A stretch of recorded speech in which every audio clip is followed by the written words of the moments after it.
গ্রামের এক ছোট্ট বাড়িতে থাকত ছোট্ট মেয়ে সীমা। তার বড় বড় স্বপ্ন ছিল।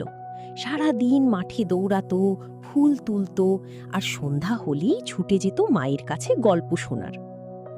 একদিন রাতে সীমা উঠোনে বসে আকাশের দিকে তাকিয়েছিল।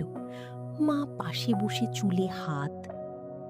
সীমা জিজ্ঞেস করল, মা, চাঁদ এত সুন্দর কেন? মা মুচকি হেসে বললেন, চাঁদ আকাশের হাসি রে মা। যারা মন খারাপ করে থাকে তাদের মুখে হাসি ফোটানোর জন্যই চাঁদ আসে।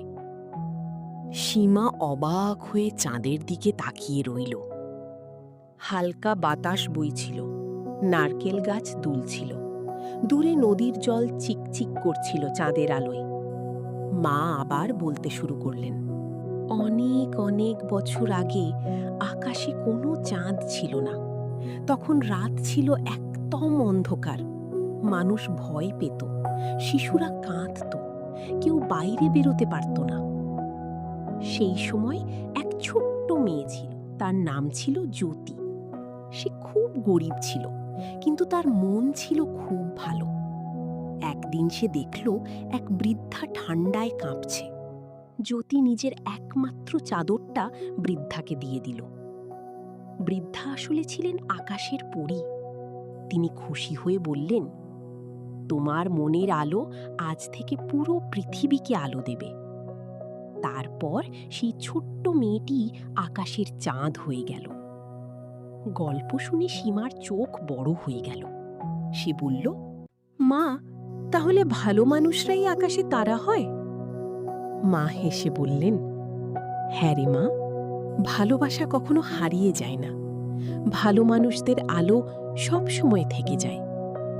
সীমা মায়ের কোলে মাথা রাখল। ঠান্ডা হাওয়া তার গালে লাগছিল। আকাশে মেঘ ভেসে যাচ্ছিল ধীরে ধীরে। হঠাৎ সীমা বলল, মা, তুমি যদি একদিন তারা হয়ে যাও? মা সীমাকে জড়িয়ে ধরে বললেন, আমি কোথাও যাব না। আমি সব সময় তোর কাছেই থাকব। আর যদি কখনো দূরে যাই, তাহলে রাতের আকাশে সবচেয়ে উজ্জ্বল তারাটার দিকে তাকাবি। ভাববি মা তোকে দেখছে।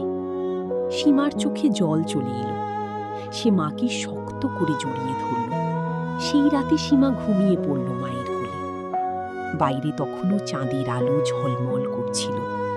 হাওয়া ধীরে ধীরে বইছিল, আর আকাশ যেন নরম গলায় একটা মিষ্টি গল্প শুনিয়ে যাচ্ছিল পুরো পৃথিবীকে।